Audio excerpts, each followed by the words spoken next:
Amables amigos, welcome back to another episode of the Club Lucha podcast. New little cadence there because we're gonna put the crowd cheering behind us. You know, recorded in front of a live studio audience. That's true. Man. Your favorite podcasters, your favorite Lucha Libre fans, and for some of us, your favorite Will Ospreay fans. Man. That's you. No. I'm a big AJ fan. AJ fan. He brings the boom. I'm a fan of the Rizzler. We're probably your favorite. We're probably your favorite Lucha Libre fans besides Potro de Acero. Yeah, la nueva polémica de la Lucha Libre. Yeah, he's always bringing you all the new topics. That's true. We're not even hating on him. He probably lives pretty. I mean, he used to hang out with Cibernetico like all the time. That's awesome. He seems like a show guy. He seems like an awesome guy. Look. He seems like a show guy, even if some of his stuff is a little clickbait. He seems like a pretty just general show guy. Yeah. Look, if we could ever get him on the podcast, that'd be awesome. I don't know if you'd want to, but we're probably too small time. His accounts, I feel like, are pretty. Like he's been podcasting with Cibernetico. Coming to us would be a downgrade. That's true. Anyways, today we have a very fun-filled episode. We are actually using today as a mailbag episode. Hooray! Ooh. So we have solicited questions from listeners, friends of the show, anyone who wanted to drop a question, a comment, a concern. Yep. And this time, we didn't just limit it to the email inbox. We saw that there was maybe a barrier to entry there. So you could just reply on Twitter or reply to our thread in our Discord, which, if you're not in there, maybe you should be. It's fun. It's fun in there, and we got some fantastic questions. What do you think about some of these questions we got? Good mix. Oh, them are good. Yeah, good mix. Awesome questions. Yeah, because sometimes, you could just get some really silly questions, but we got a good mix of silly, serious, thought-provoking, insightful questions, and we're really not dumb questions like "What's your favorite pig destroyer match?" We're gonna do our best to give some solid answers for you guys, and we really hope to do this again because this is a really fun episode for us. We get to talk a little bit about things y'all are wondering about, or things y'all just want us to chat about, and, or you might be curious, or maybe have a question about. Yeah, it's very fun. It is very fun, and we really appreciate everyone who dropped a question. All of your questions will probably be answered. I didn't see any questions that I'm just gonna be like, I'm not answering that. But yeah, I mean, I guess we can get started here. Flo, do you want to choose the first question? Yeah, all right. I'll pick the first one. Since a certain company had a pay-per-view yesterday, we might as well start with this one. Do you want me to say out the names, or do you want me to just, Yeah, we can give them, as long as there's no profanity. I mean, I don't think anybody's name is profane. There's no profanity in the name. So, from @RedCardLucha on Twitter. They asked, can we talk about the lack of Soberano in AEW? I thought he'd be a shoe-in to be featured in the to the American market. Lastly, Persephone will be the face of the women's division this time next year. More of a statement. Okay. Who wants to take this one? You want to take it first, Flo? Sure. I think with Soberano, honestly, I think it might just be, maybe they just really, Tony Khan just doesn't, as of late, he hasn't really had too many ideas or plans, featuring too many of CML's wrestlers over, besides, like the whole, occasionally doing like a Rampage or a Collision appearance. But, maybe it also has to do with the visa problems that some of the CML wrestlers were having, because I do believe Soberano was a part of that list. Mm-hmm. So, I feel like that might also be part of it. I still do think that he will probably be eventually featured. I don't doubt that he probably will be featured maybe once in 2025.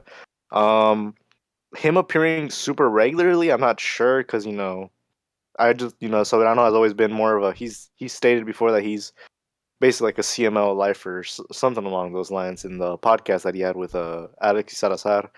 So yeah, I'm sure we'll see him in 2025 in AEW, and if we don't, well, it's unfortunate, but I do think he will be appearing at least once, maybe twice if we're lucky. And on the Persephone statement, I can see it. Maybe not face of the women's division, because I feel like Celsius is gonna stay at that position. But I don't doubt she'll be maybe like top 2 or top 3 rudas of the Amazonas. I agree with basically all of what you said, and I do want to briefly talk about this as well. I don't think it's Soberano's fault, really. I think it's a mix of bad luck with the visa situation, like you said, a lack of like a storyline or like a reason to feature CMLL guys. Because honestly, if we're just getting like random appearances, I would rather them just stay like as a very special attraction unless they're getting a dedicated storyline, Yeah. Because I feel like it wouldn't make too much sense, Yeah, like somebody like Soberano Jr. is like very like he does really good work. I feel like, especially being like a cocky, obnoxious, like rudo. I feel like a lot of people underrate not only like he's a great in-ring worker, but I feel like people also do I feel like not enough people appreciate Soberano's ring work, and I feel like it might be because of the language barrier, but Soberano's she's genuinely really good on the mic. Yeah, and he's like his mannerisms, the way he carries himself, the small details that he brings, like as a rudo, like he's cocky, he's obnoxious, he's full of himself, but like he can back it up as well.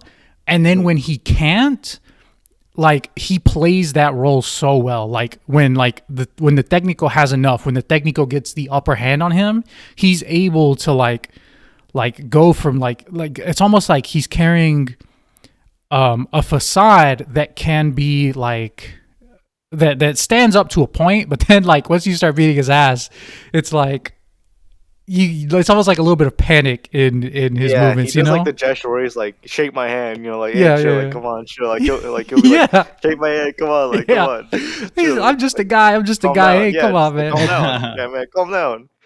Like he plays that heel so well, and if he ever does, if they ever do bring him over for something like that, then like that's how you make him shine. You put him up against like it doesn't have. Like the thing is, like with a lot of the CMLL guys, it doesn't have to be like like a super long arching story that's like, oh, this person's in the right, but this person's also. It doesn't have to be nuanced like that. Like it can just be, this is the bad guy and this is the good guy. The bad guy did something bad to him, and now the good guy is trying to get it back. It's really simple. It's awesome though. Good question. Love that question. What do you think, Soups? Yeah, no, like you guys are saying, like he needs like a little bit of runway, not like a huge like pay-per-view arc or anything, but just like a couple weeks here and there where you can just establish the nuances, like you guys were saying. And but yeah, I don't know what's up with that. Like you would think he'd be at the top of the list, at least above like Esfinge and Star Jr. that you would bring into AEW, but I'm a little concerned that he hasn't kind of been brought up, and same with because he's on that New Japan deal or whatever. I don't think he's made an appearance there since. So just hoping for the best for our boy. It's been a weird year for him for sure, but yeah, I'm confident he's bouncing back. Yeah, probably his weirdest year since like 2021. Yeah. What can you say? He's still a fantastic worker. Yep. Soups, you want to take the next question? Sure, I'll just start from the top of the Discord thread.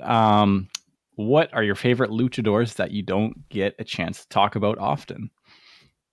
For me, I think it's someone that we bring up like a decent amount, but that we don't get to talk about in a positive light would be someone like Psycho Clown, because of how dire AAA is. He hasn't even been there like all year. Yeah, and Psycho Clown is fucking awesome, like especially for like what AAA could be. He is so perfect, but we might get to the question later about how we fix AAA. And I think someone like Psycho Clown is kind of how you start fixing that. Yeah, the fact he hasn't been Mega Campeón is kind of crazy to me still. Yeah, that's insane. Because I mean, he took one of the I feel like the most valuable mask in AAA of that time. Yeah. Mm-hmm. Dr. Wagner Jr., like that was such a shock for people.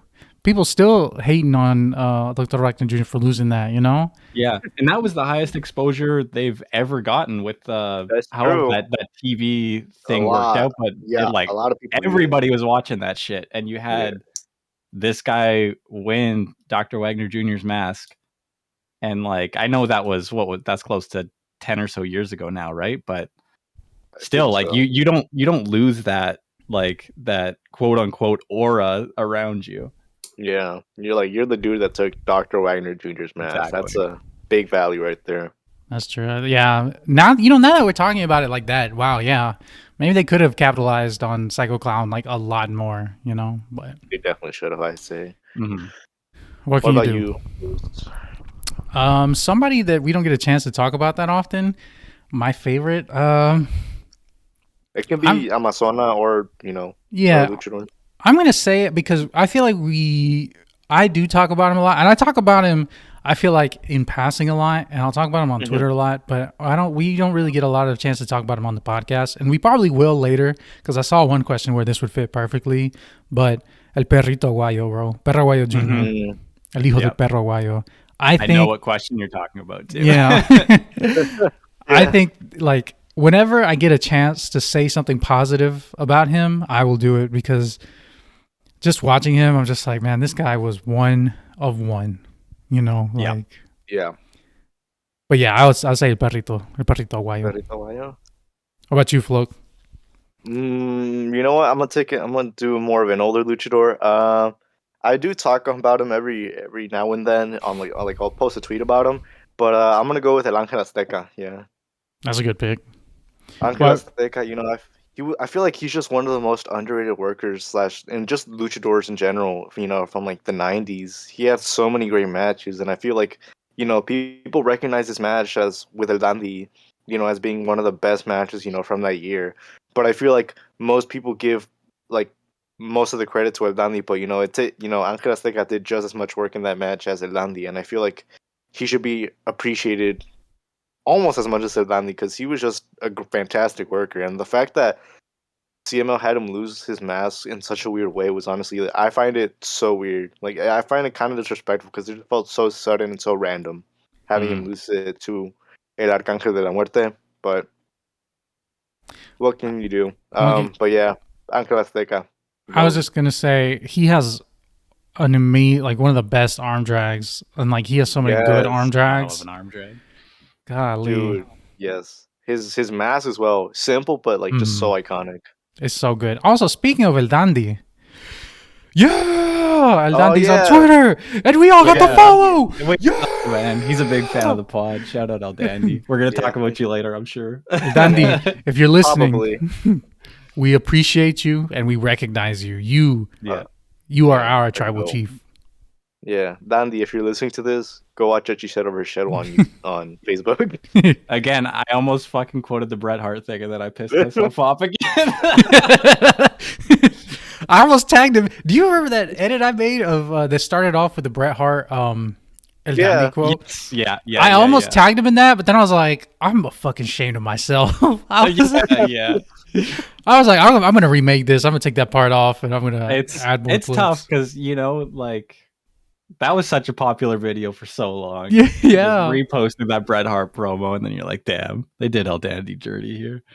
It's like, the thing is, like, the start of that video is such a good hook because people are like, oh, yeah, I remember this. And then exactly, yeah. They hit with the reality that El Dandy was unbelievably good. Yeah. All right, I'll take this next question. Let's see. All right. We're going to go back over to Twitter for this one. Honestly, you should just get rid of the one that I mentioned first. Let's see. Which one? Oh, all right. Yeah. So this question comes from @_23kg, Tongaloa or Dark Magic. Which is the better wrestler? Okay. Should we go right now or all time? I am going. I don't think it makes much of a difference, to be honest. You know what? I personally have not watched a lot of Tangaloa matches, but I personally saw one of the best matches of 2023 featuring Dark Magic. So it was that Lucha de Apuestas, Los Atrapasueños against La Ola Negra. So I'm giving it to Dark Magic. My boy Dark Magic. I'm picking him. Yeah, Dark Magic. I feel like that match was probably better than any match Tangaloa has had in his career. Tangaloa got to hide behind his brother for a lot of his career in there as the Gorillas of Destiny. I think some of that was pretty good, but Dark Magic's he's got the magic, man. He does the peck bounce. He comes out with a fedora. Yeah, dude. He calls himself the Yankee Boss. Yeah, so, dude. That's beast. That's aura. That's a real beast right there. Look, it's proof that like you don't have to be that good in the ring. You can just come out with a fedora and just be ripped, dude. Like, that's awesome. Or you can wear a diaper and have your name on your shirt, like Sano Jr. Yeah. Oh, all right. Good question. Choose another one for us. All right. I'm gonna move back to the Twitter thread. Let's see. From Poochie on the Discord. If you could go back in time and change the finish of one match, what match and why? That's a good question. Damn. I guess I'll start this off. I would personally have changed the results of Averno versus La Máscara Apuestas match. Yeah. That's a good pick. That's a really good pick. Because I feel like seeing now, what is La Máscara doing? He's not doing anything. Nothing. Averno is like, I feel like he could have had a few more years with his mask, and losing his mask maybe a few years further down the line would have made the mask loss even more important. But La Máscara didn't gain anything. The man's doing nothing now. Didn't he lose it to Dragon Lee? I'm pretty sure. Yeah, I think he did. But yeah, that match. I mean, because whenever you see it now, it's just like it kind of feels like a pointless mask loss. Or another one that I would say is probably have Ángel de Oro beat Cuatrero at Homenaje a los Leyendas. Knowing what we know now. Yeah. Damn. Soups. Okay, I'll go back in time. This is just a chaotic pick here. What day? June 1st, 1998, La Parka beats Goldberg. WCW Championship. La Parka wins. WCW Never Dies. Ratings just go up. They triple. They probably would. You know what? You got me wanting to pick a WCW match too now. That's crazy. Those okay, dude. The one I would choose for WCW, Ray and Conan go over crazy on Kevin Nash and who's the other guy in that match? Scott Hall? Probably, yeah. And Miss Elizabeth gets her head shaved, and Ray never loses his mask. Look, maskless Ray. Not to say maskless Ray sucked. The decision to unmask him sucked. The way they unmasked him sucked. Whenever I say this, people are like, "No, Unmasked Ray was so cool. Unmasked Ray was awesome." Yeah, he was, but that's like in spite of, not because. Yeah, you know? Yeah. Ray would be good with a mask or without a mask, right? But Bischoff didn't know what he was doing, so like in such a horrible way, and you could make him lose his mask. It could be a lot cooler than what they did too. Yeah, for sure. So yeah, I think I'll choose that one. Yeah, that's fair. That's a fair pick. All right. Who wants to pick the next question? Okay, I guess I can go. I'll go from the Discord here. Bollywood Benjamin. I don't think I have an answer for this, at least off the top of my head, but is there any particular match you really enjoy with one or more wrestlers you don't like at all? Yes. I want to hear from Floki. Yeah, I want to hear from Floki's the biggest hater of all time. All right, so I don't like Rayo de Jalisco Jr. like at all. I think he's one of the biggest nepo babies of all time, and I could say two matches. I'll start off with the first obvious one. His apuestas match against Cien Caras, just the atmosphere of that match. Like, it's not the best in-ring match, but just the atmosphere and the actions in that match are just so awesome, and it takes it to like a whole nother level for me. So that's one, including Rayo de Jalisco Jr. The other one, Rayo de Jalisco Jr. versus Apolo Dantes for the CML World Heavyweight Championship. Apolo Dantes gave that man like the best match of his career, and I feel like it's not talked about enough. So yeah, those two matches. I don't like Rayo de Jalisco Jr. So yeah, I'm gonna have to pass on this one because I can't think of anyone that I really dislike. Who's in a match I really like. The only one that's bouncing around my head, and I hate that it's bouncing around my head because I don't think I like this match, but I think I enjoyed it more than I should, was Pentagon Jr. versus QT Marshall, that ambulance match. Like, the match wasn't good, but it was somehow like entertaining as hell. That was a crazy finish. You know, that was kind of, honestly, that was insane. That was crazy. Oh, all right. Next question. I don't got anything. I don't have anything. I'll think about that one some more. If I come up with anything, we'll come back to it. But all right. This is from @Solidarity Drive on Twitter. What are your thoughts on Exoticos? Who are your favorites, and where do you see that gimmick type going in the future? Now that's a pretty deep question. I feel like there's a lot about Exoticos. I do like Exoticos. I think Exoticos have a place in Lucha Libre. I think that they have very much earned a place, and they are a staple. So that's my thoughts on Exoticos. And then my favorites, I really like Dulce Gardenia. I remember, maybe not in 2024, but I do remember back in the day, I really liked Pimpinela. I thought Pimpinela was pretty good. Cassandro has a very like Cassandro's great. very inspiring story as well. Also really good. And I'm trying to think who else any other Exoticos that I really was like, yeah, they rule. You mentioned Dulce Gardenia. Yeah, Dulce Gardenia is, I think they're probably like one of my favorites right now. I saw Mamba live. Not bad. They've gotten in really good shape too. I saw this post of them like last year and then this year, and they got in really good shape like over a year. So yeah, I mean the future of Exoticos though is, probably very bright. I would say. Yeah, I don't think it's going away. No.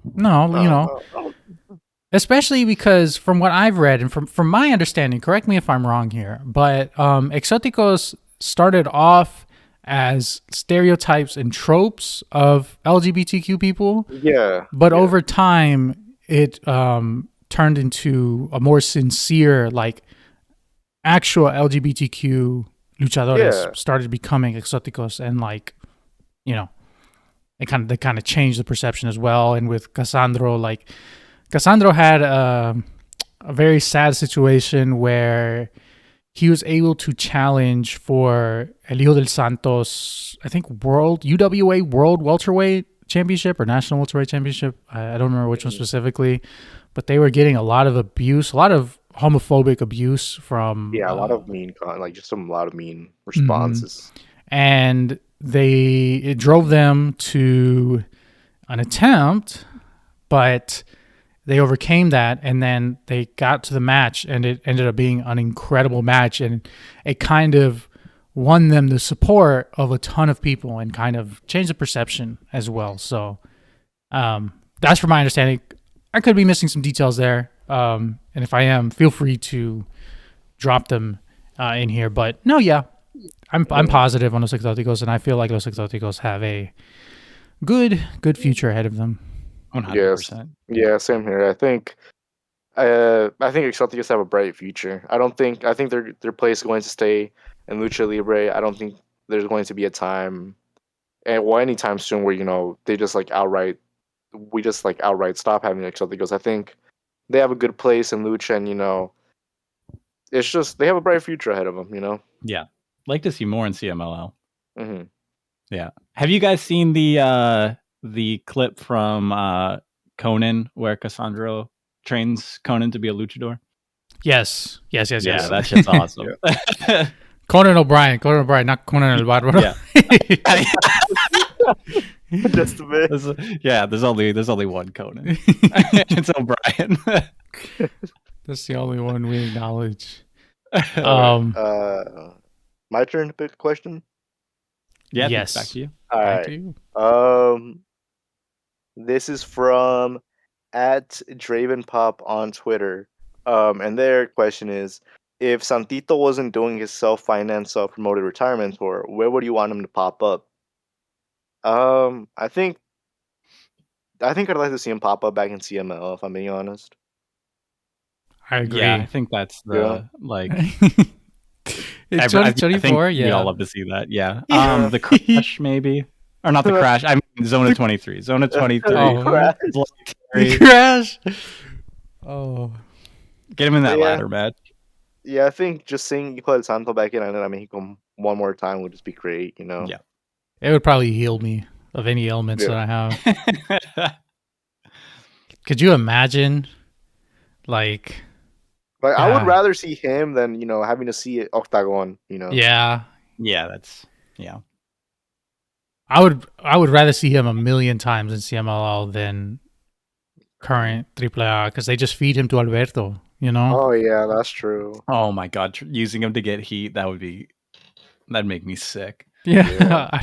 Sick to my stomach. I'd be like, oh my god. But yeah, CMLL.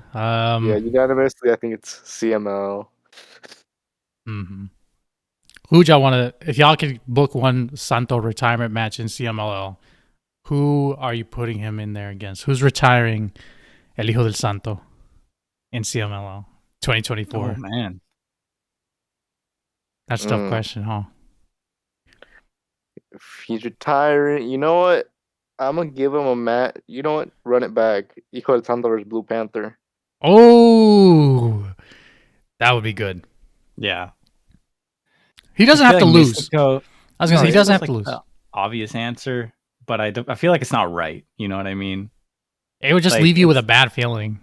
Yeah, you're just like, if Mystico was his last match. I would 100% stop. I would cancel my membership right then and there. I don't know, like how young is too young to give that match? Like, you know what I mean? Like, give it to Shewa. I would probably put off a great match. Kind of cool. Yeah, that would a match with Hechicero would probably be really good. The thing about El Hijo del Santo is he works in like every type of match. That's true. I think Foos actually said he wanted him to face Espanto Jr. Oh, man. I want him to retire Dark Magic. Healthy and uninjured. Último Guerrero. That'd be pretty awesome. Cholo versus Hijo del Santo. Oh, man. It'd have to be kind of like somebody in the old guard, but not like Octagon or Atlantis. You know what? Let's bring back Canek for one more match in Arena Mexico as well. Come on. Canek versus Hijo del Santo. Here, hear me out here. I know I said that AAA shouldn't use Santito for heat, but Atlantis Jr. beating him down. The meltdowns. Oh my days. The Facebook comments are just going to go wild. Yeah, it's my pick, Atlantis Jr. That would be insane. All right, next question. Zeus. Okay, this is from Shibrava in the Discord. Any particular talent from CMLL you would like to see at Wrestle Dynasty? I think we're all going to say the same shit here. Are we? Los Villanos. Oh, yeah. Zandokan, Xiaohua, Soberano Jr. Those would be like my 4 picks. Yeah, you hit it like crazy. Yeah. If them, and then if you're asking for like a secondary pick, like more unlikely talent, I'd probably say Los Hermanos Chavez, having them defend the tag titles on there. I'm gonna throw a curve just because we haven't mentioned them. I'm gonna say Los Dulce Atrapasueños. Ooh, Rey Cometa in the Dome. Yes, Rey Cometa. If you can only bring 2, Rey Cometa and Dulce Gardenia. But if you can bring all 3, the more the merrier. Negro hater right here. Dude, I like Espirito Negro. I think I've said this to Floke before, but this is for all my like 2018 New Japan heads undercard matches where Taguchi was always in the rugby fit. Get Taguchi and Hombre Bala Jr. together, and they can have one night only. That'd be crazy. And then get Mephisto in his Kansas City Chiefs. That's beast. Big Kansas City fan for some reason. For like a year. He wore that for like 3 weeks straight. Like, oh man, that was crazy. Big Patrick Mahomes guy. Yeah, him and Tony Romo. That's crazy. All right. I'll take the next one. Let's see what we got. We'll take one from Twitter again. And this one we'll take from good friend of the pod, friend of us, at Freddy2Faded on Twitter. Most valuable piece of Lucha merch. I feel like there's only really one answer for this one. You have to give me that answer because I'm what's the answer? So, according to stories, reports of what have been live. I would say Black Shadow's mask. Yeah. Because according to the stories, people that were supposedly there live to watch the match, and Santo never received Black Shadow's mask. Someone took it, or someone snatched it. That's awesome. It was stolen in the locker room, yeah. Because it's just in an attic somewhere.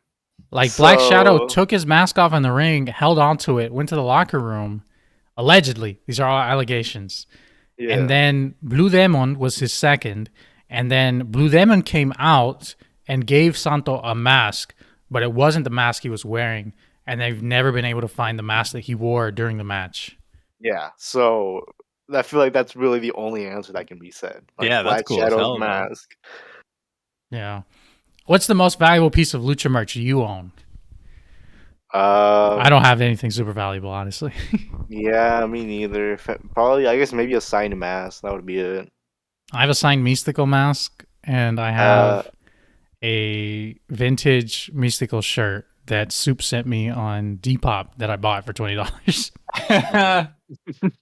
I have a signed Penta mask, signed Atlantis Jr. mask, signed Hijo del Dr. Weiner Jr. mask. That's beast. You know, guys got me beat. I have a signed Hijo del Dr. Wagner Jr. print, and thinking back, I should have bought a mask. Yeah, I forgot that I also do have a couple prints signed by Psycho Clown. Yeah, that's beast. I need to get more signed stuff. I need to go to more live shows, get some stuff signed. Get the Alberto del Patron signed. Yeah. Oh man. I am keeping an eye on the next time Lucha Atlanta runs, see who they're bringing in. If it's somebody awesome, Look, I hope they bring somebody in December. Oh, wait. Hey, now. All right. Take us to our next question, Flo. All right. Taking this back to the Discord. Well, you know what? Yeah. Joshi Gio asks, how would you fix AAA in its current state? I don't think it's that hard, honestly. I mean, like, easier said than done, of course, but I think it's just do simple stuff. Like, you look at what CML runs week to week, and they're not running these eye stories and I own the company, this company shit stuff. Just be like, hey, man, I want to beat your ass. I want to take your mask. I want to take your hair. That's it. And make Psycho Clown champion. Start printing money. Yeah, I guess if I had to give one tip, raid some of IWRG's talents. Those guys are getting paid less. Those guys are getting paid than less than $10 per show. You could probably sign a couple of them. Yeah, relying way too much on older people that are clearly past it. Keep them around, you can keep them around. Things. Don't make them, top contenders for the world title. Yeah. Yeah, I have to agree with you guys as well. Keeping it simple would be better. This, we have to save AAA from an invading force story. It's worked before, but, it feels like it's done so many times. and it's just I think also just the timing on this story is kind of bad as well, because like the whole year has been Orígenes, and like, you know, and you know, the whole purpose of that tour was to, you know, nostalgia, bring back old talent, and like, you know, work with them. Oh, remember this guy? Remember how awesome he used to be? And it's like, yeah, I do remember that. But then, like, in the ring, we also have to be, you know, providing the spectacle as well. I don't think AAA is in a position that's like unsavable, just like based on talent, based on interest, based on I guess based on talent and interest. I don't think they're unsavable. I think it is hard. I think if I have to give the management of AAA credit for anything, the Orígenes idea was good. I mean, it was a really good idea. Yeah. But what I fear, and we'll see this next year, what I fear is though maybe they didn't, because like I feel like the Orígenes concept is a really good, like, they didn't execute it well enough. Yeah, like this is an opportunity for us to feel the nostalgia, but then like prepare for next year and kind of like reboot, refresh. Yes. Yeah. And what kind of worries me is that Alberto is like your top champ going into 2025. And it's like, it's clear that the idea that you're going with in 2025 is Alberto is unbeatable until we get to Triple Mania. Latin Lover might wrestle him, or he might choose a champion or surrogate to like wrestle in his place. Oh my God. You know, it's bad when one of the possible contenders to face Alberto is going to be Fresero Jr. Like, it's bad. And it's like, yeah, I don't think it's beyond saving, but I also don't. One thing that we're not looking at as well, and one thing that may be hindering them more than we realize, is like monetarily, how are they doing? You know, like, oh yeah, are they able? Because like what we said earlier, and what other people have pointed out, I know Cubs fan Lucha Blog pointed this out, and I think Rob Viper is also like kind of pointed it out as well, is talking about like Psycho Clown. I'm not sure if he's even appeared on AAA TV since Triple Mania, right?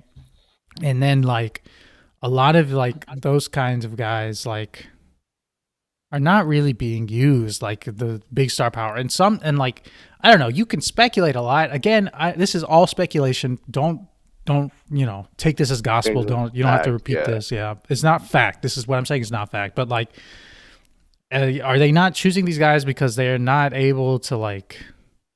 They're choosing to use those resources somewhere else, and like, you know, also with the announced guy, Hugo Savi, how do you say his Savinovich? Hugo Savinovich? So.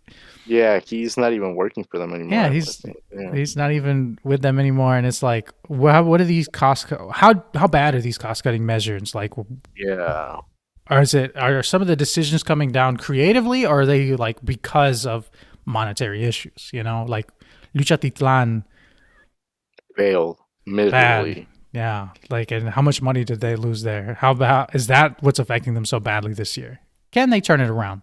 You know, we will see. I don't know why JBL is there. I would not be running anything with JBL. And I like JBL. That's the thing. I'm not hating on JBL.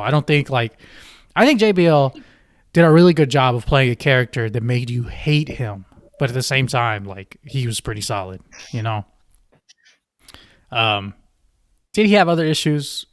Yeah. Yes. Yeah. But like, you know, that was the culture then. If he's changed, then hopefully. Yeah. Who am I to say anything about that? But you know what I'm saying? It's just, I don't feel like JBL is necessary in a story. I don't feel like, and like you said, just getting back to basics.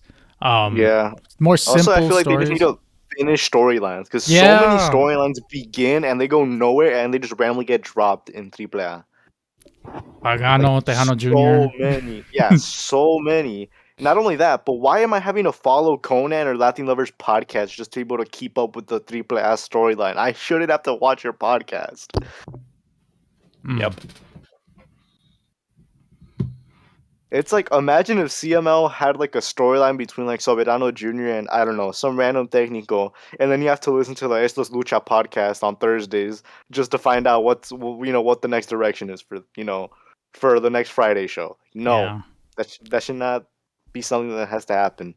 Yeah. So coming away from this question, we don't think they're absolutely beyond cooked or anything like that. When we say things like that, it's we're exaggerating a bit, but like, are they going in the right direction? Yeah. It needs a lot of change. And you know what? Maybe we are being like marks about this entire thing as well. And like, maybe because looking at those tickets that they sold from the last Triple Mania, they did pretty good on those. Yeah. Like, and it's not like they have completely empty shows anything all the time, right? They'll have a show or two that doesn't draw super well, but then like they'll really surprise me and they'll sell a show out, And it's like, it's impossible. It's impossible to really know what's going on from our point of view, where we're not really insiders. We're just observers. We're wrestling observers. Oh man! Oh man, I'm Dave Meltzer, big Dave guy. Who's next question? Is me? I think so. All right. This is the last question from Twitter, actually. Let me pull it up here. So we have a question here from @SHT name Roderick. The question is, what's the dumbest luchador name you can come up with? And what's the dumbest luchador name in history? The dumbest one I could come up with, I don't know, it'd probably be something silly like I don't know, El Pendejo or something like that, Yeah. But the dumbest one in history, there have been some really crazy ass luchador names in history. Like, that's not a hard one. Wait. Yeah. Can we say that? I don't know if that's allowed on. You know what? I'll give you one of the dumbest luchador names. Super Mario AK-47. Yeah. Super Mario AK-47. That's a real name. Let me think. Like, there's a lot of just silly names that you're like, oh, okay. I mean, we can also talk about faction names. Yes. Yeah, the IP ripoffs are my favorite ones. Yes, Los Talibanes. Yeah. That's crazy. Browser from the he was facing Mario AK-47. Oh, and then IWRG had a Yoshi in one of their tryouts earlier this year. Oh, there's a lot of really good, really silly names. Burrito Luchador. Los Tortuguillos Karatecas. Las Tortugas Karatecas. There's like 3 different Ninja Turtle groups. Yeah, that's real. Multiple. Oh, El Niño Torta. Oh, El Niño Torta. There was one that I saw Cibernetico and Potro de Acero talking about one time in AAA. Some guy called like El Niño de la Calle or something like that. Oh, El Molero. That one's also horrible. That's a horrible name too. El Molero is fucked up. Great. That's crazy. Yeah, El Molero's bad. Real bad. Oh man. There's like plenty of Batman and Robin. Oh yeah. Los Thundercats. Yo, the Thundercats are kind of fire. I can't lie. Actually, I think I got one that's I'm picking on a personal favorite here. Esfinge being the Sphinx, but dressing as an Anubis is very dumb. But it looks sick as hell, so he gets a pass. No. He's a beast. He's a beast. But yeah, there's a lot of dumb names. You can pick one. But there's a lot. Take us to the next Discord question. I think we've only got Discord questions from now on. All right, yeah, we only got Discord questions now. Next Discord question comes from Jumbo Quincy. They ask, what is a great rivalry that you would recommend to new fans of Lucha? This one, well, okay, so I'll give one more modern answer, then I'll give one more classic answer. Classic answer, I say watch a lot of the 6-man trios, 6-man tag matches with the rivalry between Cien Caras and Rayo de Jalisco Jr. And then for a 2000s rivalry, check out a lot of the matches between check the rivalry between Hijo del Perro Guayo and Místico. Good ass matches. Yeah. Mm-hmm. Good ass matches. I was gonna say, if you want something that you can follow a thread to today, Mystico and Averno, they've been circling each other forever. So if you want to watch something like that and then be able to watch modern day CMLL and see those seeds like still growing today, that's one to watch. Booze. I thought Sus was gonna give us a classic one too. I was like, yeah, Santito versus the world, man. Just go follow any of those. I was gonna say classic El Hijo del Santo against Negro Casas. Oh yeah, is the best. The best. And you can, like you said, you can track that one from their first apuestas to their last and all the matches in between. And then when they start tagging together, golly. You know what's horrible? I can't believe I can't believe we don't have the full match of Rayo de Jalisco Jr. versus Cien Caras, the cage match that they had. I really wish we didn't just have like highlights of that match, because there's a highlight video of that match on YouTube, but I don't think the full match is uploaded anywhere. God, I would pay a lot of money to see that cage match. If I'm choosing a classic, or not like classic, if I'm choosing like a more modern, let me think about this one. I like a lot. I like a pick La Máscara versus Averno. Never. Let me think. Oh, this one's kind of modern, but it's also I would say it was more like a 2000s, 2010s rivalry. But I think that you can pick this one up at any time and say, like, dudes rock. I'm talking about Elia Park against El Dr. Wagner Jr. Oh, I thought you were gonna go with the Último Guerrero en Atlantis for a second. That one would also be really good, but I think Elia Park and Dr. Wagner Jr. like. There's a lot of good rivalries. Yeah. That's the thing too about Lucha is there's so many good rivalries. Like you can even go like even older than that. Like you can literally look at matches like between Mocho Cota and Américo Roca, Emilio Charles and Ángel Azteca, Mano Negra and Oro, stuff like that. There's a lot of stuff. Yeah, Kung Fu and Atlantis. A lot of matches and rivalries you can just go back. Well, maybe not watch all the matches, because some of them were different areas where they weren't taped, and obviously you can't find them on YouTube. But there's a good amount that you can find on YouTube and track and watch. Stories, interviews. You can fill in the blanks. Oh, Los Villanos and Los Brazos. They do have the full match. It's like uploaded in various parts and like the lowest quality ever, but it's a rivalry. Like it's a match that you can watch. Yeah, it's in like the opposite, like one lower than 144p. Yeah. You have to you just have to kind of use your imagination on lots of parts of those matches, but that's like a family blood feud. Yeah, honestly, even another feud you can track down, and they have a lot. Most of these matches, I think all of their matches are actually put on Roy's AAA channel. Los Infernales versus Los Hermanos Dinamita. Dude, great rivalry right there. There's a lot of good stuff. I mean, El Satánico and El Dandy. El Satánico and like anybody, honestly. He was a beast. Yeah. Oh, Los Gringos Locos. Against, you can do Perro Aguayo and Conan as well. Or you can just do like the trios rivalry, the Perro Aguayo, Cien Caras, and Conan. There's a lot of good rivalries. The 90s. A lot of good rivalries. Good rivalries you can start with, honestly. Good stuff. Soups, you picked the next question, or is it me? I think it is me. And we got Lazaretto in the Discord saying, who is the most underrated luchador of all time? Black Terry. Yeah. El Dandy. I think like you could pick a lot of the lesser used WCW guys as an answer to this question. Okay, are we talking about just general audience, or are we talking like the US based audience mainly? You can talk anything you want. Argument. Yeah. Okay, because if I was just saying in general, I would honestly, I would say Black Terry or someone like Oro. Yeah.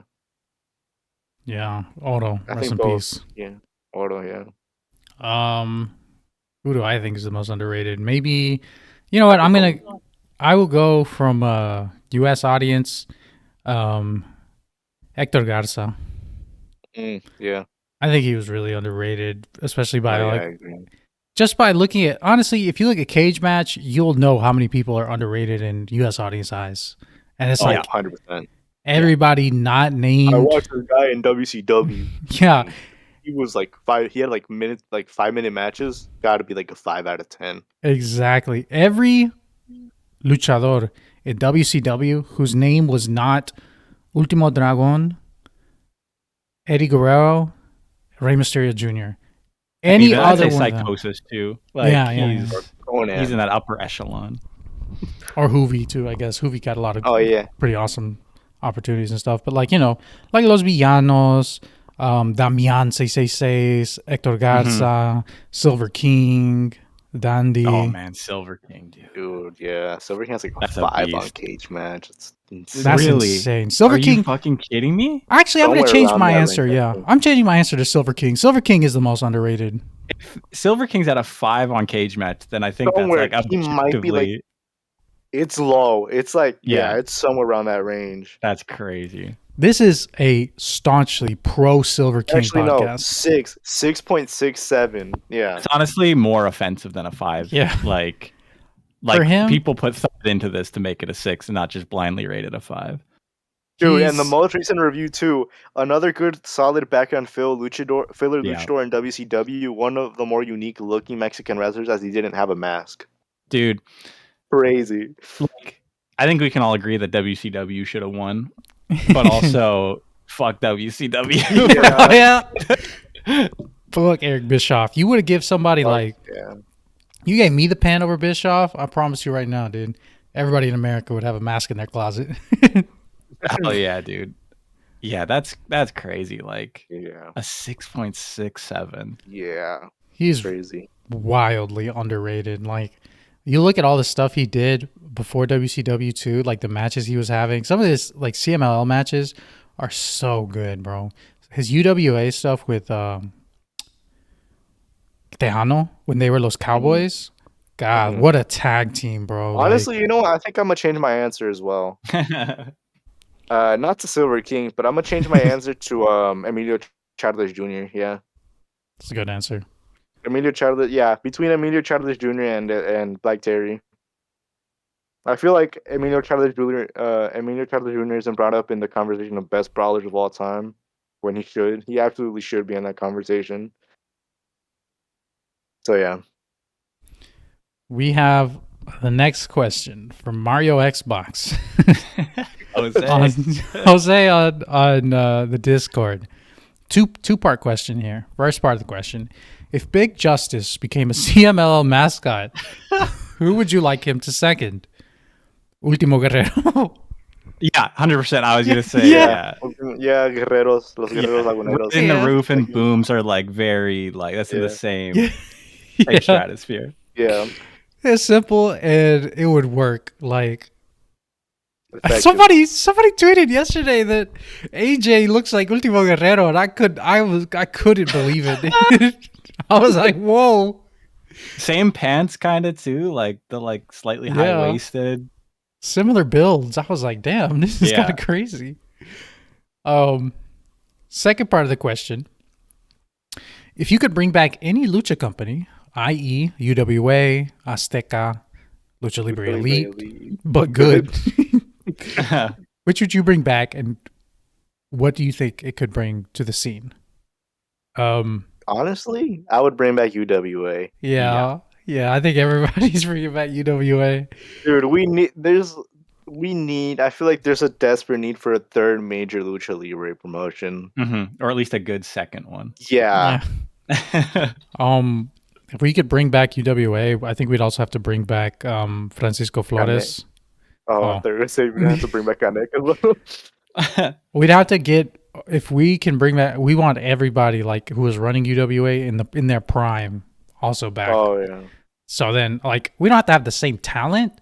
I feel like we need to bring back the titles because some of the titles are in Japan. Yeah, that's so awesome, dude. Or Canek has it, or Dr. Wagner Jr. has it. Oh yeah, I think it's who's. Let me check. I remember one of the Let me see if they still have the UW. I think it's like a lightweight title. Let me check if they still have I know Yapper Man 1 and 2 have the UWA tag titles, one in 2019 and Michinoku Pro.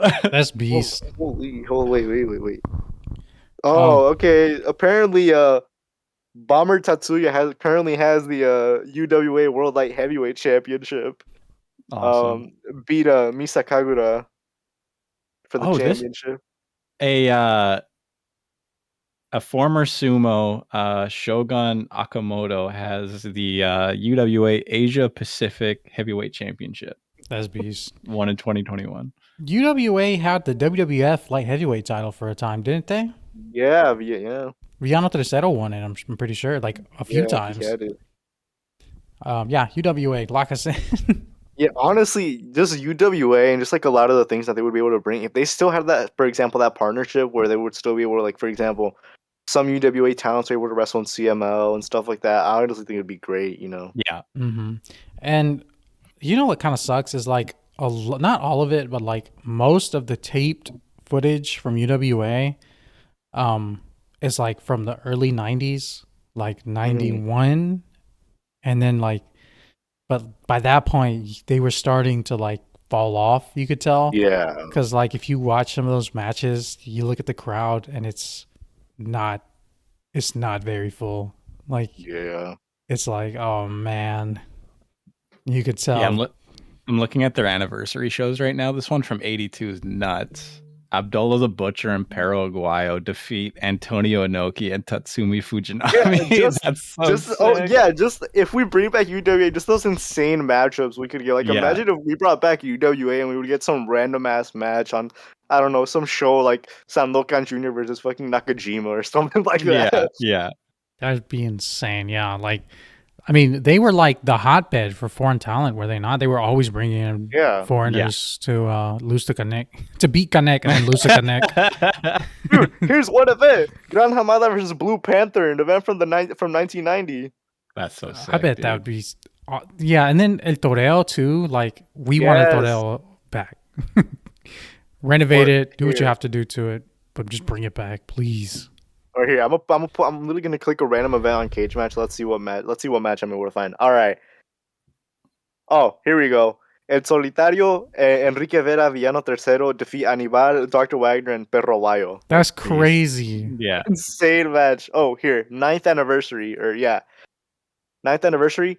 Best 2 out of 3 falls match. This is only the second match, by the way. Sangre Chicana defeats Villano Tercero.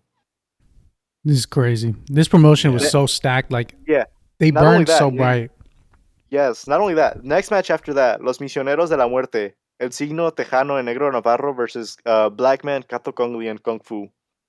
Hell yeah. Insane. Like, imagine literally. The main event, Kanek versus Andre the Giant. Yeah. Didn't he, like, Kanek always talks about when he lifted him, how he, like, tore up his knees or something like that. That's real shit, yeah. I believe it. Dude, that's a crazy semi-main event and main event. Semi-main event was Perro Aguayo defeating Gran Hamada, and then the main event was Kanek versus Andre the Giant. Does it tell you what the attendance was? No. It says around 25,000. Yeah, I believe that. Yeah. That's crazy. They were pulling in big crowds too. It's a shame. Yeah, UWA, 100%. All right. Next question. What do we got? It's from Breezy. He asks, how often do you get lost in Atlantis Jr.'s eyes? A lot. Every time I see and him. the theme song. Yeah. Every time I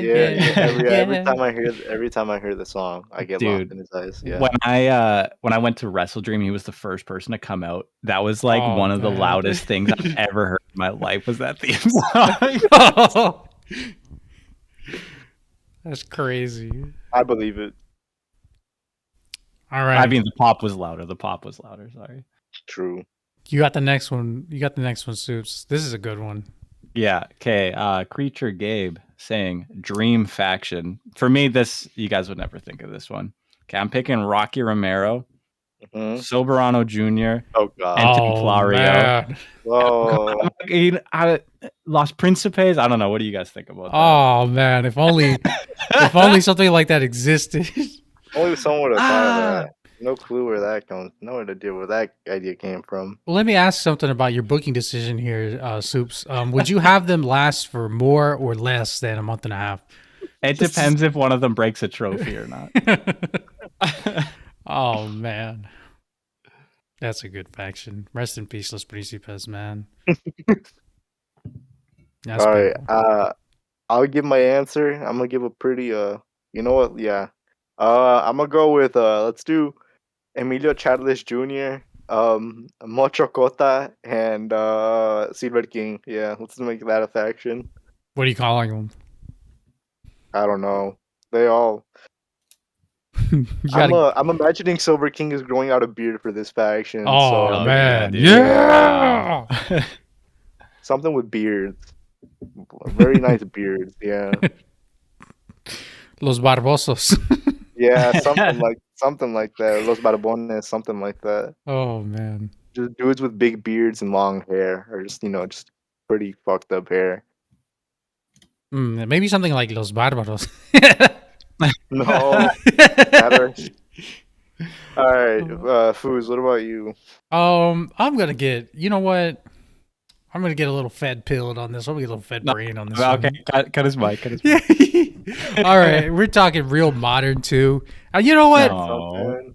I'm just fantasy booking here. I'm just fantasy booking what should have happened. So I'm thinking about the new LWO. I've been thinking about them a lot recently, and Jason Kennedy. I've been thinking about them a lot and what they've been missing, and obviously they've been missing Lion Lover. Obviously, dude, I think 99% of the time the LWO works better as a heel group. I've said it before. I'm going to say it every time I bring up the LWO. Leading it, of course, we got to put Big Dom Mysterio there. He's the only one I feel like could lead the LWO. I think a big staple of the LWO as well is in-group mistrust from one of the members who's maybe a little more pure-hearted than the rest. Rey Mysterio was that in the original. I don't think he should be in a new LWO, for being honest. If we're just booking on what we have, obviously in the WWE, Dom Mysterio, he'd be your 1A. Angel Garza would be your 1B. He would be like almost like a Hector Garza in Los Perros del Mal. And it's almost like a fusion. This new LWO is almost like a fusion of Perros del Mal and the old LWO. Yeah, Humberto, he would be like maybe like a Damian or like Mr. Aguila. Halloween. Oh, yeah. Oh, yeah, he could be like, no, because I want a tag team that would be Halloween and Damian.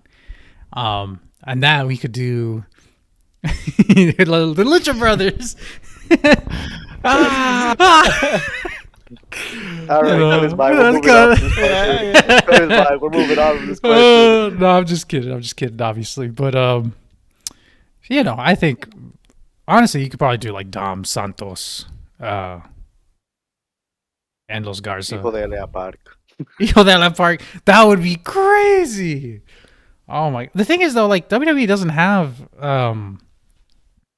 that many like Dragon Lee. You couldn't put him in that. I mean, Dragon Lee could be like Ray, like he could be the guy who's dissenting, but it like was forced to join. If you just want to remake it like that, but it would probably. I don't think about WWE, man. I really don't. I don't know. This is some. I'm still workshopping this. I'm thinking about it. It's just the LWO has been on my mind for a little bit, so I'm gonna say them. Anyway. Next question. Yeah, please. Okay, this comes from Nuggly Nuggly says, I'm not risking mispronouncing that. Yeah, you're valid for that. Yeah. All right. How would you recommend getting into Lucha Libre? I've been a wrestling fan since I was 11 years old, and Lucha has always eluded me, and I'd love to get rid of that blind spot in my fandom.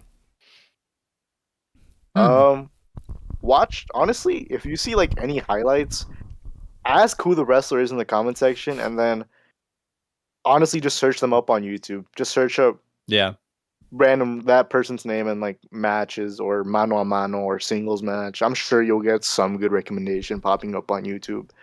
Or there's always these Twitter accounts that you can follow, like Cubs fan or Rob or Roy. You can honestly, if you want, just search up Roy Lucier on YouTube, and I'm sure you can click any random match and it'll probably be pretty decent.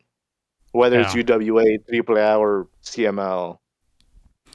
I would say the wall to getting into Lucha Libre is not very high. Like, it's not a super gated. No one's gonna gatekeep you from any of these things. Which is why I think it's so funny when people are like, "Oh, y'all are gatekeepers. Y'all are gatekeeping this. Like, it's okay." Yeah, if, we're really not. No, Float just does it with Monday shows. That's it. Oh yeah. That's true. Also, for example, if you're more of a pro wrestling fan, like honestly, you can just like look up a lot of the stuff from like Toriyama in Mexico if you can find it. Like I'm sure that would be you can easily branch, start watching Toriyama in Mexico and then easily like branch your way into more lucha, like more like CML or AAA stuff. Yeah. I would say if you're like a big New Japan person, like you just like a lot of New Japan, a lot of pro, you could just, I think one of the easier ways would be to like search like if your favorite like New Japan guys had an excursion, CML.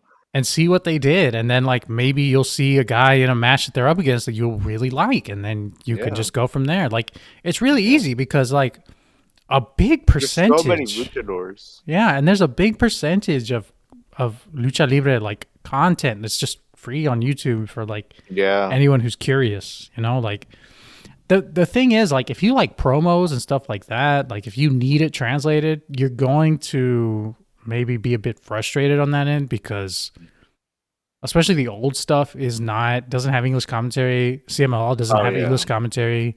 AAA has bad English commentary. Yeah.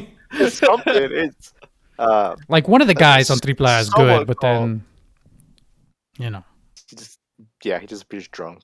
Yeah, one guy. I watch. I don't mean to dunk on Larry in Spanish, and I don't mean to dunk on Larry, but I don't mean to dunk on Larry, but I would have preferred if he just didn't, if he wasn't commentating drunk for one of the people in ideas, That was crazy. He wasn't even drunk. Is the crazy thing. He was just sick. He said so.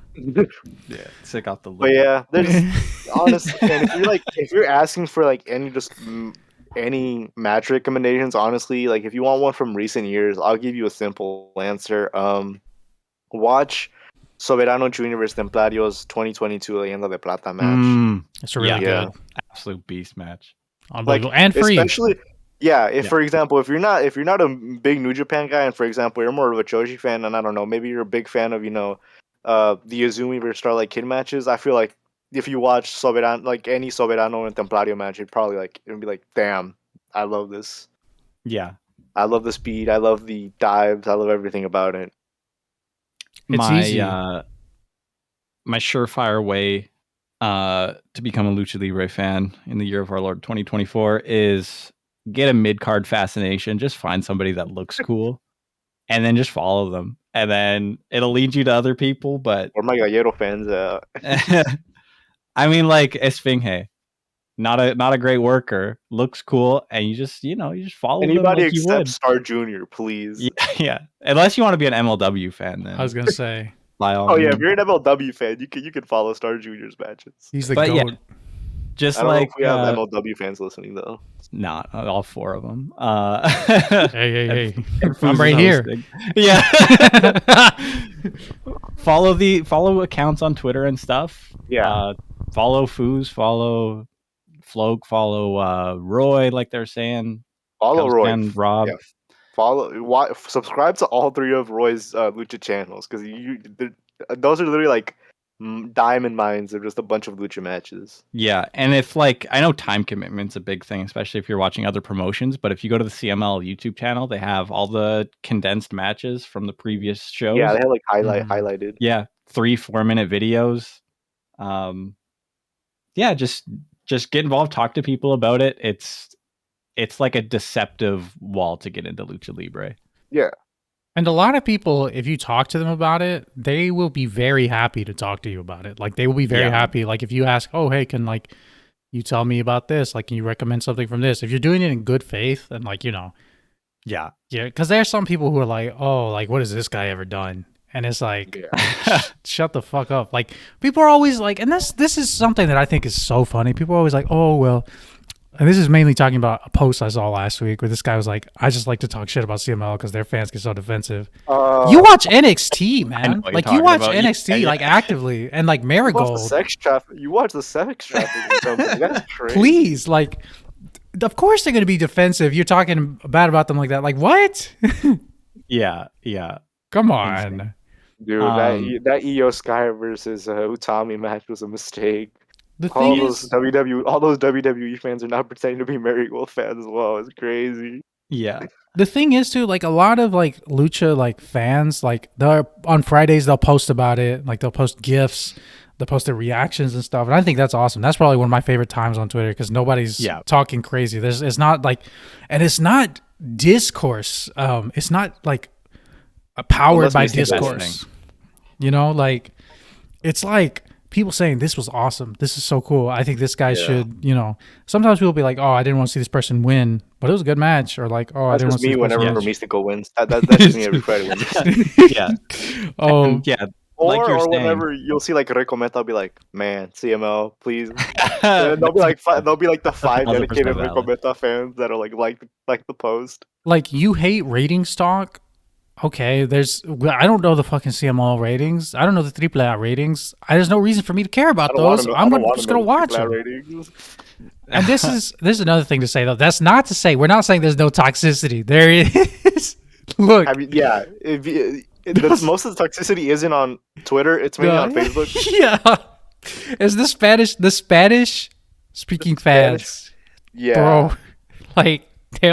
Triste bro, like that's what funniest name, bro. El nene consentido. Like, when you're ready to like really dive into, like when you really try to see some funny stuff, bro, like some real funny toxicity. Yeah, go to Facebook. Or even sometimes on the Instagram. Instagram's fans. Yeah. But when you're ready, go to the Facebook and search up. Just go to like any CMO comment section and go to any AAA comment section. You'll see a lot of people, smack talking back and forth. Mm-hmm. Yeah, it's not a paradise, but a lot of the online fans, especially the English speaking ones, are pretty nice and pretty cool. And they're better than Puro Spaces for sure. They're happy to welcome you in and talk to you about stuff and stuff like that. When you're ready to jump in the deep end, though. Swim with the sharks. Yeah, whenever you're ready to listen to all Potro de Acero's Instagram shorts, you're ready. Yeah. All right, next question. Can I say this question? I really like this question. Okay. Texas Yoshi asks, what do you attribute to the English-speaking wrestling community's attention to Lucha being less than as wrestling in Japan? Despite similar styles, is it the accessibility of older footage, closer modern attention and praise by Meltzer, or the legacy of Japan's pop culture influence?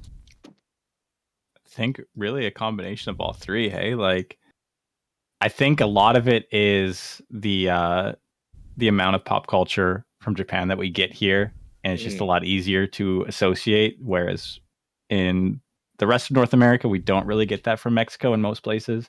Mm-hmm. But I think that's like slowly starting to change. Yeah. I think I would say maybe, I think there's a lot of reasons that all just add up.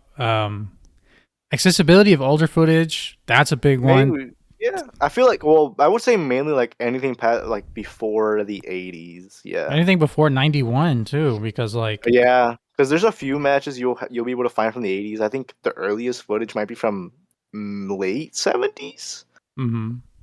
But yeah, like if we're talking like old footage, because like if we're talking like Lucha, like CML has nearly been around for like 900 years. So obviously you're not gonna find footage from 1945 or something like that.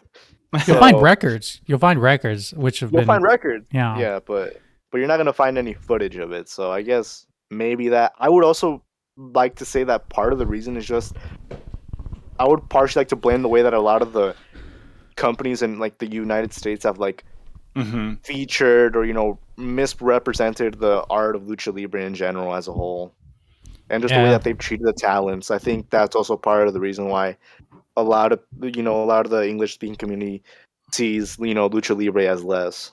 How much of that do you think boils down to like certain like Japanese companies being more protective over their talent rather than companies in Mexico? Because like with like WCW, like they were kind of just free to work, and then whatever happened kind of thing. Certain guys were more protective over their stuff, but you had guys just show up, lose in 4 minutes. I think it really just depends on the situation that Luchador might have been in that time. Yeah, I mean, a lot of with AAA, like at first they allowed them to work WCW, and then they were like, "Don't work WCW anymore." So then they left AAA, and they joined Promo Azteca, and then Promo Azteca kind of died as well. Yeah. The money in WCW was so good, so it was worth the trade off at that time. It was. But you know what's crazy? Like a lot of the Mexicans didn't even really get paid that well by WCW too. Yeah, like you could I think it was Villano Cuarto. Yeah, Villano Cuarto had an interview about it recently. He was talking about his time in WCW and a lot of stuff like that. I have to listen to that. Yeah. I think the money was better though. I mean, obviously too, like you have to think of the conditions in Mexico at the time as well. The peso just crashed. Like what? That was like 94, 95. And then you start seeing a lot of guys go to the US, like a lot of the AAA guys go to the US. So yeah, I mean, I feel like there's a lot of reasons. One reason I will say too as well is that for a long time, I would say like CMLL especially had not really cared to like. I don't want to say they didn't really care to like. I think internationalization for CMLL had never really been a big priority for a long time. Like if anything, I think their prioritization might have been bigger in like Japan than the USA. Yeah. Just like thinking about it, like look at how long CMO and New Japan's relationship has gone on. Yeah, and also I will say too, like if you look at like New Japan and CMLL, like they have similar kind of ideologies around what they want their product to be. With like CMLL, they're very traditionalist. They're very like, this is cultural and this is the way we want to keep it. Kind of for a long time, they've been like that. They don't really care to become like the WWE, and like up until like Antonio Peña, like a bunch of the stuff that CMLL was doing was like they weren't changing like much of anything. They were doing it the way they'd been doing it for a long ass time. And then like, was it Antonio Peña who brought in like entrance music, edecanes, minis? I think so, yeah. Some of that change started coming in, and then I would say in 2024, CML has been a lot more focused on internationalization though, like they send guys to Rev Pro like every few months. Oh man. They send guys to MLW every other month. Man. Why do you have to bring Rev Pro? They send guys to Japan every year and throughout the year. That just came back. Yeah, they send guys to AEW when AEW needs someone to lose. Oh man. Oh man. Yeah, poor Black Tiger M. But you know what I'm saying? Like they're trying. I feel like a little more today to get. You could thank Rocky Romero for that. Yeah, and they're being protective. Like the guys that are losing, like Mystico's not going over there and losing in 5 minutes. Like it's Magnus losing in a scramble. That's cool. Who lost that tag team match they had against the BCC, but it was like via low blow and stuff like that. Like they're those Depredadores and Esfinge. Like they're still protecting their dudes that need to be protected. So they're like very cautious, which I think will benefit them, which is cool. Yeah, and even then, it's just like a select few. Like I feel like we've barely even touched the tip of like CML talent, period, like international wise, because we have like look at the line of world champions right now in CML. So for example, world lightweight champion Stigma, he has only appeared in New Japan Fantastica Mania. Welterweight Titan, he does appear a little bit more, but I feel like Titan, he has like a somewhat decent, protective record. He's not always winning, but whenever he loses, it's like a credible loss. Middleweight Templario, we haven't seen Templario anywhere besides small town U.S. indies and Japan. Getting cooked by MJF. Oh yeah. Oh man. Then let's see, light heavyweight Averno. He's appeared in MLW and that's about it. And New Japan, but it's been years, but he's coming back next year. Hell yeah. World heavyweight. Freaking Gran Guerrero. Where's Gran Guerrero, man? Where's Gran Guerrero gonna show up to Repro and win the Repro World title? Bro, if Gran Guerrero ever showed up to like AEW, people would be like, "Who is that large, oily man?" Like, yeah, please bring him back. Not only that, but then look at we haven't even seen Los Hermanos Chavez in a long time in New Japan or in the US. Mm-hmm. So it's like, there's still a lot of talent left to be featured. Like, I would absolutely love to see Los Hermanos Chavez defend their CML tag titles, in multiple promotions, if you ask me.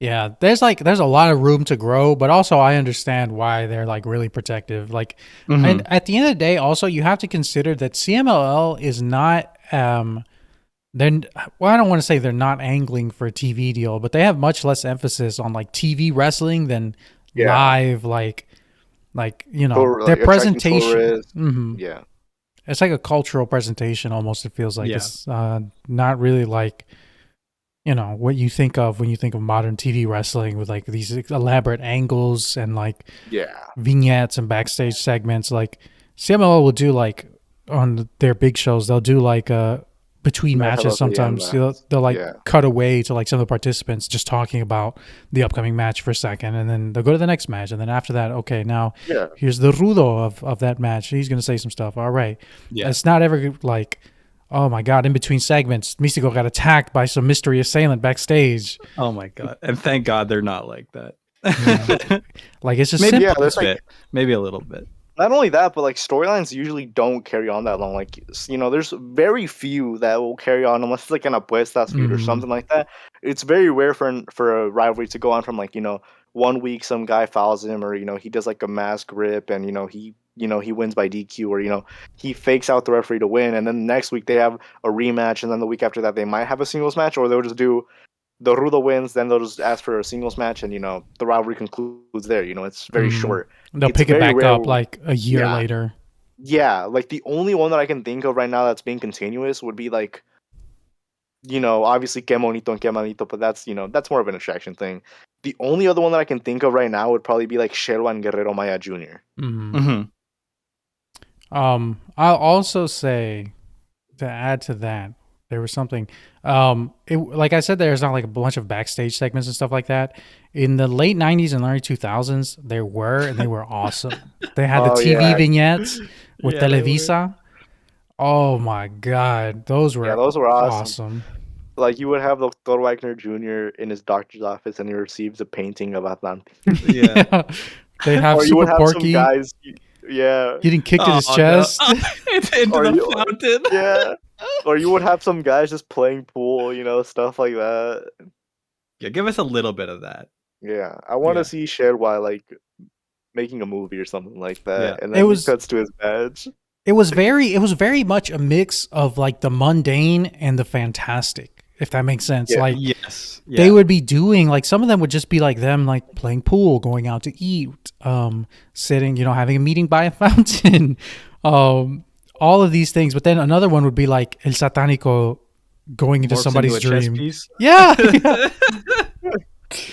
Like, it's like, I think if anything needs to be brought back, that would be just great. I think those would be maybe attract like a US audience, or yes. Just like, I think those would maybe help. It kind of felt like they were starting to go that way last year when they did the Que Malito and La Catalina, like around Christmas time. Remember that?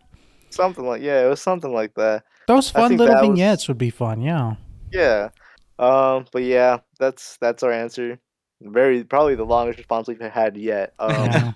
There's a lot of reasons. I feel like we do a whole episode on that one. Just let's see. Next question. if those luchador started movies were to make a comeback, who do you think would make a great actor and for what kind of movie? I feel like there's really only one answer for this one. Should we answer on 3? Yeah. 1, 2, 3. Shelwa. Yeah.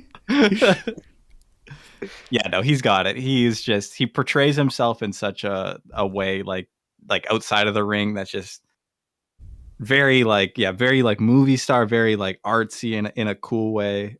He's just got everything. Got it, yeah. And if you're asking what type of movie, honestly, it could be like those old classic movies, honestly. Yeah. A spy movie would be awesome, yeah. Him against the pirates, and then you can have Sandokan and Barbosa in there. Yeah, exactly. You know, any kind of those movies I'd be fine with. But yeah. Against the zombies, get Defunto. Yeah. Against the zombies, or you can get them Shelwa versus the Warriors, and you can put Último Guerrero and Gran Guerrero in there. Shelwa against the racists, and it's Tessa Blanchard. You could also against the bikers, you can put Los Indestructibles in there. That'd be Euphoria. Crazy. Oh man. Shelwa and the Dreamcatchers. He teams up with Ricometa. Team up movies would be really good, like Campeones Justicieros. Ooh. Also, they still are making those luchador movies. They did one last year with Huracan Ramirez, no? Yeah, Huracan Ramirez. Or was that 2 years ago? That was Actually, it might have been 2 years ago. Yeah, because I remember it was like Huracan Ramirez, and I think Dr. Wagner Jr. was in like that short film as well. Dr. Wagner Jr. was in it. I think Tigre Blanco was in it too. Yeah, but yeah, like they're still being made. It's just not super common, but you know, they're still being made. Blue Demon said he was making one, and I've still not seen it come out yet. So. Oh yeah, that's beast. You know what? Well, I don't think we can trust anything from Blue Demon anymore, since we still haven't even seen Blue Three-Man debut. So. Exactly. Okay. Next question we have from Big Business. They're asking if you can resurrect one dead Fed, which would it be? On 3? Yeah. 1, 2, 3. UWA. Yeah. Okay. Next question, again from Bit Texas Yoshi. If you could pick one luchador under 24 to become the ace of your company for the next decade, who would it be and why? One, 2, 3. Shelwa. Okay, I actually have 2 answers. I would say either Shelwa or Sonic. One of those 2. Okay. Yeah. You need your ground guy. You need your high fly guy. Yeah, I get you. Yeah. I'm trying to think maybe who else, but I'm drawing a blank. Maybe I know. Galeno del Mal. Oh yeah. Oh dude, hell yeah. Galeno, yeah. We're talking like several options. You know, Shelwa, Galeno, Sonic, maybe Neon. I don't know how old anybody else is. Actually, is Galeno del Mal? How old is he? He's like 23. Yeah, he's really 23, young. 22, something like that. How is he that big, bro? I wasn't that big when I was. Dr. Wagner Jr. Dr. Wagner Jr. is feeding his kids good. He really is. God almighty, he's feeding them pure grain and 100% USDA prime beef, bro. Like, yeah, I don't doubt it. Hell yeah, dude. These guys have protein in their protein. That's insane. Yeah. Next question from Ryan, Super Saiyan 4 Gogeta fan. Who is a luchador you like, but everybody else doesn't? Esfinge. Místico. Are we talking strictly as like a wrestler, or are we talking as a person? Wrestler. Okay. I might get a little bit of backlash for this, but he's getting heat. I'm a Nueva Generación Dinamita fan. Oh man! In ring, only in ring. Man. I like that in ring work. I can't wait for you to drop that Twitter thread, dude. Hold on. I am a fan of their in-ring work. As people, they can burn in the 5th layer of hell. But as in-ring wrestlers, Sanson and Forastero are pretty good. Okay? I mean, at least those 2 haven't done anything, right? I mean, did they go to the march or whatever? But they've made some questionable statements. Oh, okay, I did not know that. Yeah. Along the lines of if what Cuatrero did was a crime, then I would also be in prison or something along. Yeah. Look, these are your guys. Dude, he's rocking with these boys. I never said I'm rocking with them. I said I like their in-ring work. I do not like them as people. like their match against the Wagner brothers on the 6th, I'm sure it's going to be fire, but January 6th? December 6th. Oh man. Look, I'm sure it's going to be a good look. I like their in-ring work. I think you can like someone. Okay, I'm not. Look, I will 100% not defending them as people at all, but I think they're good in-ring workers. That's all I'm saying. Oh, okay, I believe you. Probably stay in jail though. He should probably stay in prison. Yeah. Yeah. No, I don't like Cuatrero. I always thought Cuatrero was the worst of the trio. The fact that Sofia Alonso had him as like the middleweight champion for so long was genuinely like, why? I think it was either middleweight or light heavyweight champion, but why was he light heavyweight champion for like 1,000+ days? That man should not have held the title for that long. Oh man, I'm trying to think of somebody who's like not really liked. I said Mystical earlier, and that was just a rib. Oh yeah, you're a big Hijo de Fishman fan. I'm not a huge Hijo de Fishman fan. But but you're a fan. I don't want to say I'm a fan per se, but there have been some gifts and moments. Oh, actually, that I've seen you know what? Him. You know what? I'll change my answer. I like Heat Hunt Man.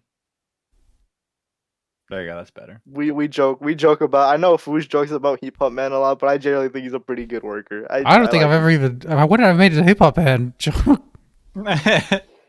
Whenever we joke about IWRG. Okay. Oh yeah. Never mind. I'd have. I think Hip Hop Man's cool. Yo, I cannot believe they said if what he did was illegal, I should be in jail too. That's crazy. It was something along those lines, and it was in a WhatsApp text too. All right, I have mine. I know who I'm gonna pick. A lot of people don't like him. You know what? He's a cool guy. Santos Escobar, bro. I think Santos Escobar is a cool guy. I like Santos. Yeah, Santos is cool. I always see. I don't watch SmackDown. He's like a good dude. I don't watch SmackDown, dude. I don't really watch the Fed anymore. But like, whenever I saw him, I liked him, and I think he was working exactly like how he should. A lot of people are like, "Oh, he's so boring. He doesn't do anything." He's a heel, bro. Like, he's not supposed to be jumping off the top rope. He's not supposed to be doing like crazy moves. Like, he's a heel. Like, he's a rudo. Like, it's his. Like, that's the thing. He's gonna work a slower, more methodical style. It makes sense to me, you know. I liked him. Yeah. He should come hang out with his dad. Yeah, Fantasma, bro. Yeah. And he was good. Right. He was really good when he was Hijo de Fantasma, and he was really good when he was. He was in Lucha Underground too. He was. I think he's awesome. Next question: who is your biggest what if in Lucha? I think we all kind of probably have the same answer here. I think there's like 10 what ifs here that could be said, but I think there's a few big ones every time. Yeah. All right. I guess I'll go first, or do you want to go first? You go first. Auto. Yeah. Yeah, that's huge. Yeah. What if Auto lived? What if Auto lived? You know, I think just the endless amount of possibilities with Auto. It's honestly kind of a shame that he died so young. Just who knows how big he would have gotten, or if he would have actually retired. You know, just who knows what would have happened with Auto if he didn't die. Mm-hmm. Yeah. Soups. Yeah. Perito Aguayo, if he didn't pass away. I think we've talked about this a few times, both on the podcast, off the podcast, but like, how old was he when he passed away? Like 35, late 30s? Yeah, mid-30s. Yeah, mid-30s. Like, and today, like people are just coming into their prime now. Like, you look at dudes out there in their 50s, like still working good. Yeah. Like, he would have had Lucha Underground at his disposal. Like, the way things opened up in the States, anything. Like, the whole world was his going forward. Yeah, that's the biggest. Like, absolutely tragic. Like, yeah. I have a couple of what ifs, but I think my biggest one is, what if El Solitario lived, bro? Like, what if El Solitario did not die? Seemingly also in the prime of his life, you know? Yeah. Who knows where we would be? You know, people love saying the top two are Santo and Blue Demon. And at that time, bro, they were really saying Solitario was the best they'd ever seen. Like, he was like on another level. Allegedly, all these, and from what I've seen, the footage I've seen of his matches, he was really good. But obviously, a lot of the footage, you know, we don't have access to. We can't watch it ourselves. It didn't air for one reason or another because of that ban they had on Lucha Libre in Ciudad de Mexico. El Solitario is a big one. I'd also like to throw out some honorable mentions as well. Like you said, what if Oro had lived? What if Perrito Aguayo had lived? Almost all of these are like, what if somebody had lived? You know? Yeah. Very unfortunate. What if Antonio Peña had lived? Oh, you want to know one that doesn't require, a wrestler dying? What if CML had capitalized on Ricky Marvin's talent? Yeah. Instead of him just leaving him to just go to Japan. Yep. Yeah, they had somebody really cool there too. Yep. But that's kind of like one of CML's problems that is kind of hard to fix because they almost have like a gluttony of talent, Yeah. Like you have so many guys that go at such a high level that it's like hard. Difficult to capitalize on all of them. Mm-hmm. It's hard to feature everybody. It really is, and it sucks. But like maybe that is another good reason why there should be a stronger number 2. Mm-hmm. What if Francisco Flores lived? What if WCW didn't unmask the luchadores? What if WCW was good? What if Cien Caras beat Rayo de Jalisco Jr.? What would have happened that night, dude? The amount of heat Cien Caras would have gotten. What if Rayo de Jalisco Jr. Was a good wrestler? Yeah. What if Hijo de Rayo de Jalisco Jr. wasn't his problem that his dad didn't want him to use the name anymore or something like that? Yeah. Oh, another what if? What if UWA didn't die in the first place? Yeah. What if Hijo del Santo never had his problems with CMLL or AAA? Yeah. What if a lot of what ifs? Yeah. What if WWE had used the Mexicals in a cooler way? Not racist way. What if the WWE wasn't racist? What if Mil Máscaras had blown up in the WWF like he blew up in Japan? I mean, he was still pretty big, but he never. Yeah. I don't think he ever won a belt. No, I don't think he did. From my understanding of the situation, like Mil Máscaras was one of the most like in demand of the US during his time, but like something about either working in Japan had more allure or something. Like he never really saw the US like he would just do like tours there and never really. Yeah, because he was like really big on like the West Coast and like Texas and stuff, right? Yeah, he was big for wrestlers like him. Big for WWF too. Yeah. I have this old like I don't know what year it's from, but it has like the top. It has like a little like top 5 most requested wrestlers on it. Mil Máscaras is like number 3 on it, behind like some pretty big names. Honestly, I'll have to take a look at it later. Yeah, like that whole scene where it's like Mil Máscaras was like super big. That's actually part of the reason why Cien Caras had to change his name. Yeah. Because Cien Caras used to go by Mil Caras, but people were starting to confuse him with Mil Máscaras, so he had to subtract 900 faces from his name. And Cien Caras was, for a good amount of time, Cien Caras was actually wrestling in the US for I think like maybe one. I can't exactly tell you how many, but he was working there for I think like maybe 1 or 2 years, where he was working that western part of the US.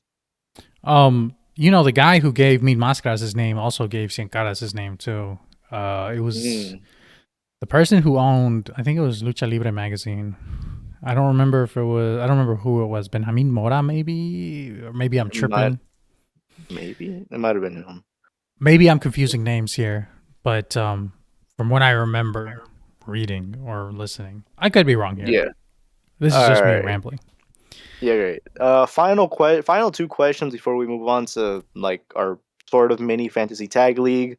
What is your own opinion on the biggest problem in the U.S. English speaking portion of wrestling in regards of Lucha Libre and favorite mask design? I feel like we kind of covered this with the other question. Mm-hmm. Yeah. I think if I had to think of something I didn't say, I think with like North American wrestling fans, when they look at Lucha Libre, I feel like they really get hung up on the differences and like Yeah. Just like they just get very nitpicky about like the littlest things. Like, why are they standing around? Why are they standing around? Like it's pro wrestling, dude. Like I could ask the same question about US. Like, oh, why if someone's in a tag team and their tag team partner's getting beaten up in the ring, why are they telling the person in the back to hit their theme song before they come out? Like, no, yeah, these will come out already. Like, I can nitpick like that. You look at any professional wrestling, like if you start picking out a thread, that will lead forever. Like you'll never stop being able to pick at that thread. A lot of it is just to like either a bad perception. It's not covered by as many like the big media aggregators. A lot of them just don't cover what's happening in lucha, and then when they do it more of like oh, look, my favorite AEW wrestler is wrestling this person from a Lucha Libre company. Or, hey, this Lucha Libre wrestler might sign with AEW or WWE. The only media that I ever see that is actually just like straight reporting what's going on with like CML and AAA, like in a good, like just like the way they would with any other promotion, is Luis. What's his last name? Man. Pulido. Yeah. He he works for Fightful maybe, or Fightful, yeah. He's like the only person I ever see covering it. There's like from like one of those like media places. There's plenty of people who cover it, like Rob and Rob, Cubs fan, Lucha Blog. They do a great job, but like and then for the retro stuff, like Roy, and but Roy just covers like everything retro. Roy is awesome. Like, yeah, Roy's awesome. He's probably the coolest. He's probably one of the most important people for English-speaking Lucha Libre fans. Also, one of the chillest guys in general. There's one guy named Bob Barnett who I think was like a doctor who would go down and with a hand cam record lucha matches in Tijuana. I've seen his name floating around, especially when like a match is posted. It says filmed by Bob Barnett. Awesome guy. Yeah, I think I know the ones that you're talking. Yeah, I think I know what you're talking about. I think he filmed Hijo del Santo and Rey Mysterio Jr. when they. Yeah, I think so. When they worked in Tijuana together. But yeah, I mean, probably just the lack of coverage, and then like the whole thing with PWI last year. I think they did a better job this year. Props. Gran Guerrero, 30th best wrestler in the world. Props where props are due. Last year, Gran Guerrero being above like so many names was kind of weird, honestly. Like you could kind of tell they weren't paying attention, and like 30th best wrestler in the world, bro. This year though, a lot more locked in. It looks like they are, I can't hate on them anymore. Thank you for that. Props. You're just saying that because Mystico got in the top 10. Yeah. Oh, favorite mask design though. We didn't answer that part. Favorite mask design. Should we go a past and present? Yes, I think so. Okay. Past, dude. There's so many good ones. I immediately regret saying that. There's an unbelievable amount of great masks. Okay, can we knock out 3 off top that cannot be picked? Okay, yeah. El Santo, Blue Demon, Mil Máscaras. Can't pick any of them. All right. All right. I'll try to go first. I'll try to go first. I guess favorite, honestly, probably Cien Caras. Yeah. Classic. Simple. Cien Caras. Yeah, I think Cien Caras, and if I had like maybe like an honorable mention, maybe like Angel Azteca. I really like the simple mask designs. Soups. Yeah, classic. Shit, I don't want to pick like WCW. I feel like that's very that's a mark pick. Huracan Ramirez. I like that design a lot. Okay. Yeah, that's a good pick. Yeah. It's a great pick. Oh, I didn't even say my modern pick. Oh, we can do that. Yeah, we'll do a round for the modern. Yeah. All right, my classic pick. It's kind of basic, but I really like it. I'm gonna go with Los Villanos. Yeah, that's fair. Yeah, I love those masks so much. I feel like those are the kind of masks that like they force your face into the shape. Yeah. Yes. Oh my God, Los Villanos, like the classic pink. Yeah, the classic pink, the classic purple. When they put on the black, the special yellow, the blue. Yes, the blue, the red. They all look good. It all just fits. It's awesome. Honorable mention for classic, I will say I'm going to give it to one that I just really like the look of, that maybe wouldn't say they're like one of my favorite wrestlers or anything, but I love their masks so much. Is no, El Psicodélico.